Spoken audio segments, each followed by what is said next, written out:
Hola, ¿qué tal? En esta oportunidad les voy a presentar como tema la época de las revoluciones burguesas.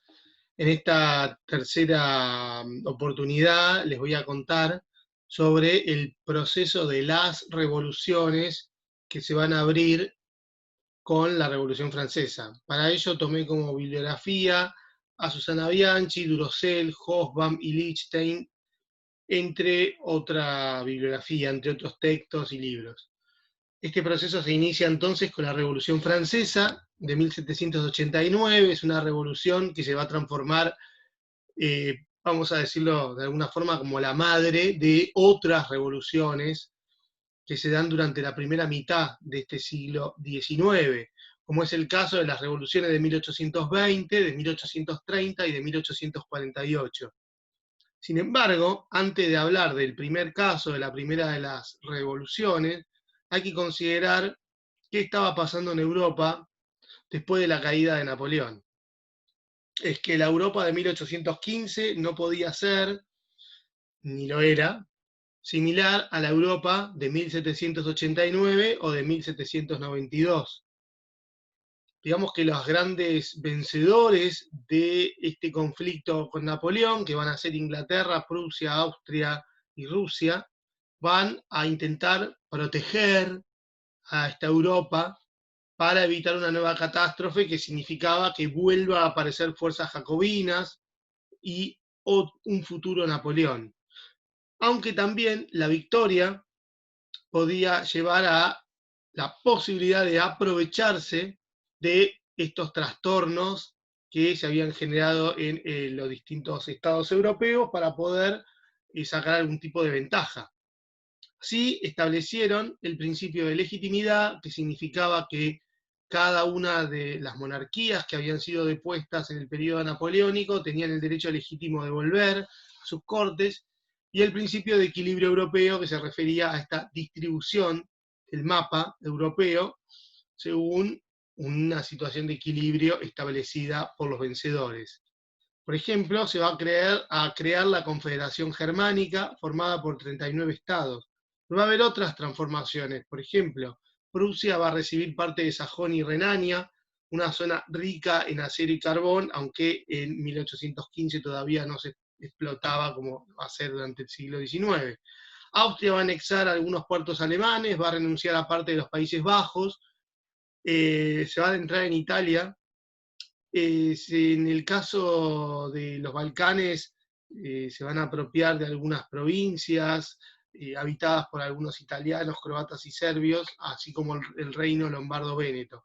Francia fue reducida a la frontera de 1792, Rusia se va a expandir a costa de Polonia y parte de Prusia y Austria Oriental, Noruega deja de estar ligada a Dinamarca para empezar a estarlo a Suecia, y los Países Bajos se van a unificar en las Provincias Unidas de los Países Bajos, que van a incluir a los territorios austríacos que tenían justamente los Austria en ese territorio, así como Bélgica. O sea, Bélgica y Holanda van a quedar anexadas, para decirlo en otras palabras. Acá se puede ver claramente el mapa europeo durante el periodo napoleónico, con Francia, los estados satélites, los estados aliados y los estados independientes, y cómo queda Europa después de la caída de Napoleón. En este contexto, para este establecimiento de los principios de legitimidad y los principios de equilibrio europeo, tuvo una gran trascendencia, primero el Congreso de Viena y después la Santa Alianza. La Santa Alianza, Inglaterra no va a participar, pero aquí el que va a tener un papel fundamental es Metternich, que era quien garantizaba la intervención de las potencias de la Santa Alianza en el caso de que haya algún trastorno o posibilidad de trastorno en el mapa europeo. Inglaterra va a conquistar Ceilán, parte de las Antillas francesas, y va a comenzar una rivalidad con Rusia. Rusia pretendía transformarse en una potencia marítima, poseía Alaska, parte de California, y además el zar ruso tenía intenciones de establecer vínculos con España y Holanda, cosa que va a fracasar, y también tenía intenciones de quedarse con un imperio que comenzaba su periodo de crisis como el Imperio Turco-Otomano. España y Portugal no fueron incluidas en este concierto de grandes potencias europeas. Si uno tuviera que dividir el mapa europeo después de la Revolución Francesa, podríamos dividirlo en por lo menos estas 4 o 5 zonas, las zonas asimiladas, norte de Italia, por ejemplo, que habían sido anexadas o eran zonas muy dependientes de Francia, allí los derechos feudales habían quedado abolidos y la administración del Estado era casi un calco de la francesa.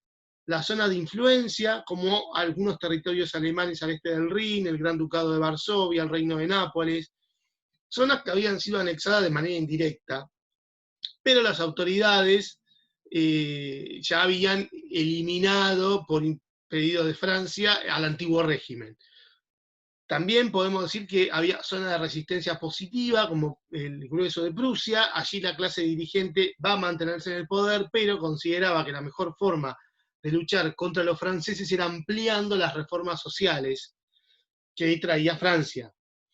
Por último, la zona de resistencia pasiva, o sea, lugares en donde el impacto de la Revolución Francesa prácticamente fue nulo, como Austria y Rusia, que fueron las zonas más refractarias. Y podemos nombrar un quinto caso, que va a ser Inglaterra, que nunca fue conquistada por Francia, siempre fue liberal en este periodo de Inglaterra y nunca fue tentada a imitar a Francia. También podemos dividir el mapa europeo entre los estados absolutistas y los estados que tenían algún tipo de constitución o algún tipo por lo menos de asamblea elegida por algún grupo, que esta podía realizarse por una constitución escrita o por tradiciones seculares, ¿no? Ya como se pueden ver en estas imágenes, tenemos algunas caricaturas de cómo el mapa de Europa se distribuyó entre las potencias, cómo se repartieron los dominios del imperio francés. Pero hacia 1815 los sistemas parlamentarios, digamos, solamente podían salir no de asambleas constituyentes, sino a partir de constituciones otorgadas por un soberano. O sea, era muy común que el rey era el que le daba la constitución a su pueblo y el que establecía, por ejemplo, que por vamos a decir, por una acción real existan asambleas o estos estados intermedios que podían ser de consejo para los reyes, ¿no? Como se puede ver acá, se puede ver la Carta Constitucional firmada por el rey francés en 1814. En este contexto surgen las revoluciones de 1820, que son una reacción a esta restauración absolutista. En principio son revoluciones liberales y nacionalistas, y su epicentro fue el sur de España, Portugal, sur de Italia y Grecia.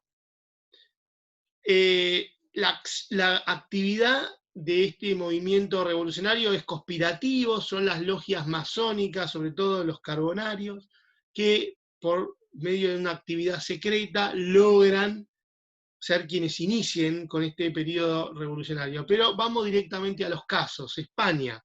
Fernando VII había suspendido la PEPA, o la Constitución de 1812, y durante 1816, 1820 se dedicó a perseguir liberales, muchos de los que habían apoyado la restauración del rey. Así que el 1 de enero de 1820, el general Riego, desde Sevilla, va a protagonizar un movimiento liberal, llega hasta Madrid, no encuentra el apoyo esperado, así que queda congelado ahí el movimiento liberal, hasta que en marzo va a estallar otra revolución liberal en Galicia, otra en Cataluña, y casi en paralelo son los movimientos liberales en Portugal.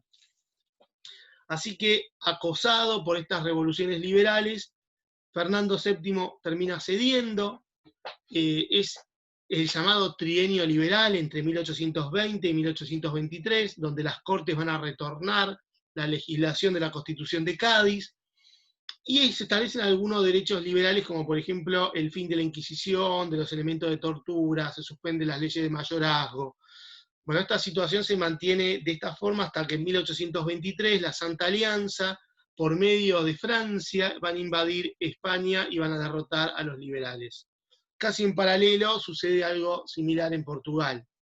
En Italia tenemos por un lado el Reino de Nápoles, que imitando a España también va a estallar una revolución liberal y nacionalista, que va a ser dirigida por los, digamos, por los masones, por los carbonarios, y de nuevo la Santa Alianza envía al ejército austríaco y derrota a los liberales. En el Piamonte teníamos al reino de Cerdeña, que estaba regido por la Casa Saboya, que era el principal bastión del nacionalismo italiano. Desde Turín los carbonarios fomentaron la unificación de Italia, pero la intervención austríaca en Nápoles había provocado justamente el estallido de la revolución en marzo de 1821. Víctor Manuel, que era el rey de Cerdeña, va a abdicar a favor de su hermano Carlos Félix, que estaba más cercano a aceptar las reformas liberales. Bueno, los austríacos intervienen en Piamonte, van a dejar como rey a Carlos Félix, pero con poderes absolutistas. Y otro caso importante es el de Grecia, que en Grecia estaba bajo el dominio del Imperio Turco Otomano, pero en Grecia venía desarrollándose toda una idea de un nacionalismo propio a partir de este recuerdo de la antigüedad clásica, de este pasado de gloria. Además, había una diferencia importante respecto a la religión. En Grecia predominaba el cristianismo, pero sobre todo en Grecia se había desarrollado una burguesía liberal culta con una flota propia, y esto va a ser el gran artífice de los levantamientos de 1822, que en principio son sofocados por los turcos, pero la intervención de Inglaterra, Rusia y Francia van a inclinar la balanza de manera decisiva a favor de Grecia, que va a declarar su independencia. La independencia la declara antes, pero finalmente en 1827 los turcos son derrotados.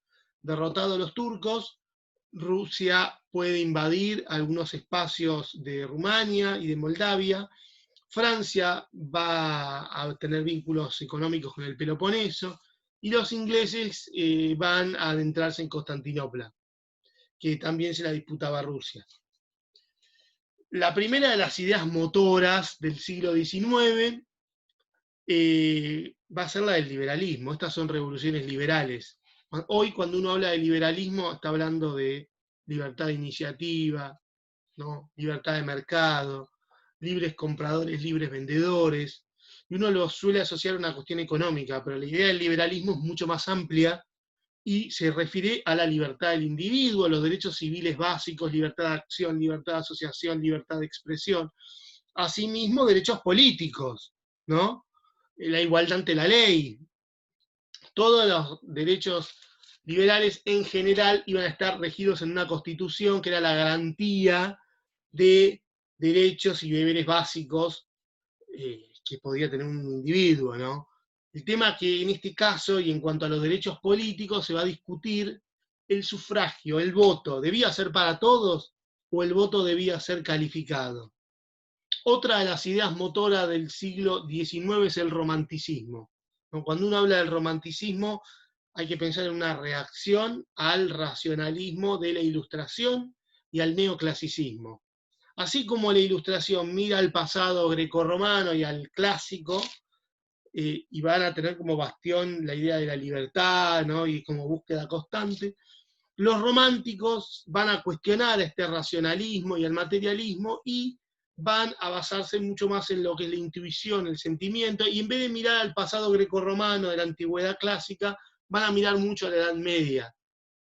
Así que acá hay una exaltación del espíritu nacional y una búsqueda de los orígenes, como se puede ver en el cuadro de Delacroix, que es pintado en la década del 30, y en el cual se establece claramente una idea romántica de nación, qué clases sociales apoyaban esa idea, ¿sí? Esto va a ir de la mano con otra de las ideas motoras del siglo XIX, que es el nacionalismo. Cuando uno habla de nacionalismo, es en realidad un concepto muy complejo, no surge en este momento, tenemos, digamos, un antecedente que va a ser durante la propia Revolución Francesa. El hecho de participar de la revolución te hacía un patriota y te hacía, en tal caso, nacionalista. O sea, una idea de que el nacionalismo incluía participar de. Pero a principios del siglo XIX, y producto justamente de la invasión de Napoleón a los estados alemanes, el filósofo Fichte va a elaborar un manifiesto del nacionalismo que va a tener una mirada bastante conservadora. Va a decir que el nacionalismo germano viene de la creencia en el liderazgo cultural del pueblo germano, y que en sí el elemento que unía la diversidad de los germanos era la lengua. si es por hablar de elementos protonacionales, tenemos otra generación que es la visión democrática liberal de Giuseppe Mazzini, que consideraba ante todo la conciencia de patria. O sea, el nacionalismo incluía el derrocamiento de los sistemas, digamos, autoritarios y autárquicos, y comienza a formarse una conciencia de pertenecer a una comunidad imaginada, como se dice. A veces la unión debía ser por vínculos preexistentes, vínculos protonacionales como la lengua, la cultura o la etnia. Y todo se resumía en la idea de que uno pertenecía al suelo de la patria, que era el lugar donde uno nacía.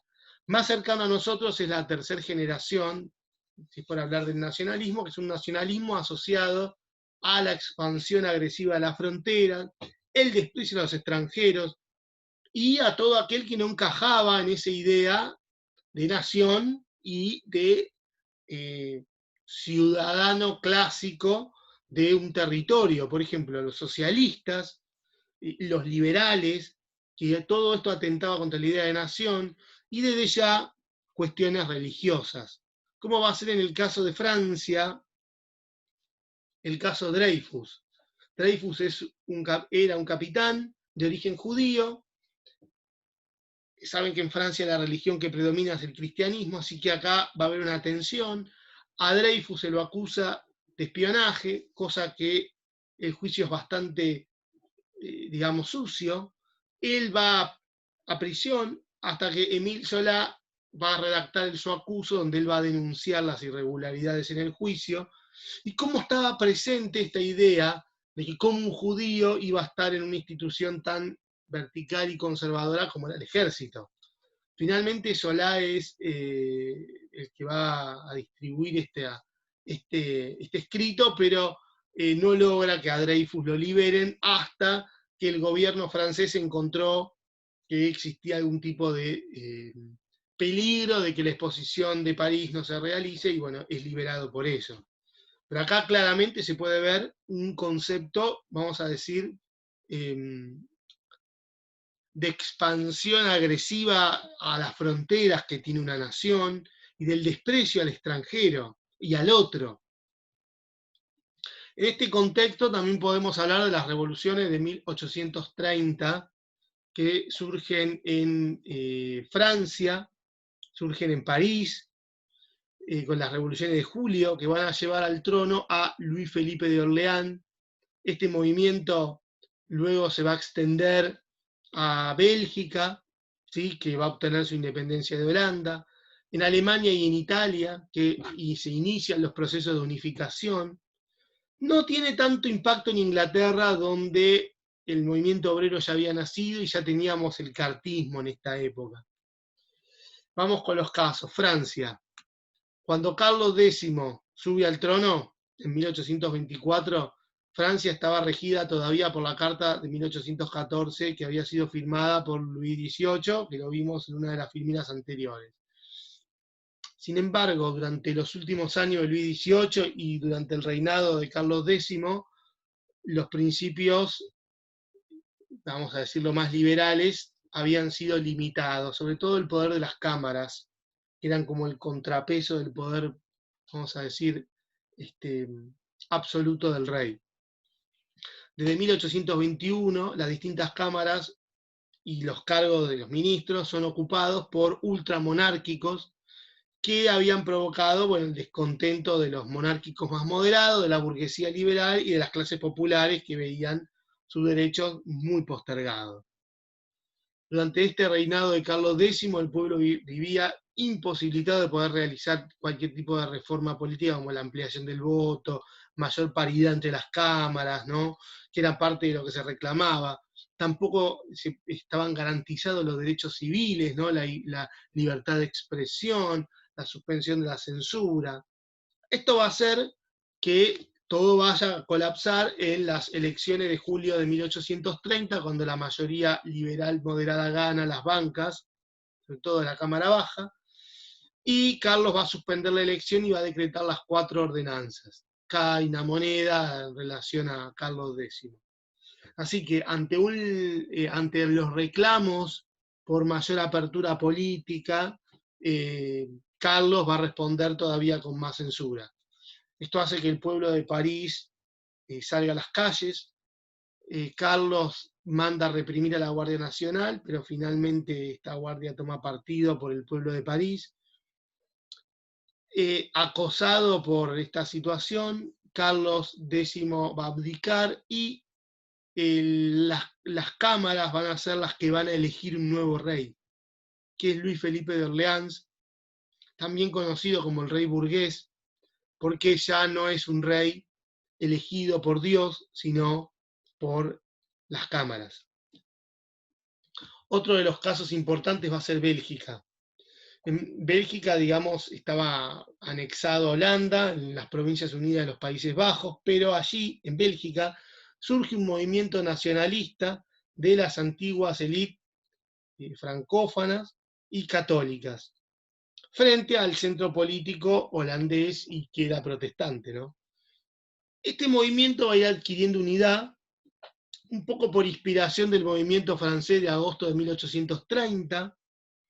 El movimiento se va a iniciar en Bruselas y va a culminar cuando se declara la independencia de Bélgica con el apoyo de Inglaterra.